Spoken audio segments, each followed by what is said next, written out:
Nelson Chamisa ajamuka. Aiwa, Nelson Chamisa auya akataura akati aiwa takacelebrata zvedu aiwa workers day, but pa workers day pacho age group inofana kunge iri kumabasa, iri kupemberera workers day asi isiri pamabasa. Aiwa, zvinova zvabata vanhu, kuti ichokwadi chinobata moyo, chokwadi chaicho chanyatso kuudzwa vanhu veZimbabwe naNelson Chamisa. Sana pinda mashoko avataura ndipo ukapaipa ndokutibva wasubscribe wolaika wotina on the bell icon. Sati mina mashoko ataugwa na president vemain opposition Nelson Chamisa andira mashoko okuti ndinouya kwamuri nguva iyi inokosha juncture ino kuzokwazisa varume nevakadzi vose vanoshanda vari kushanda nesimba mukusimudzira Zimbabwe yedu yakanaka.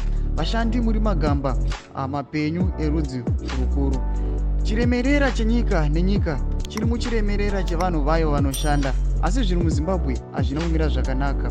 Tiri kurarama munzvimbo ine uori zvikuru. Tinorangarira zuva revashandi apo chikamu chinodarika 70 kubva muzana chevashandi vedu chisina mabasa.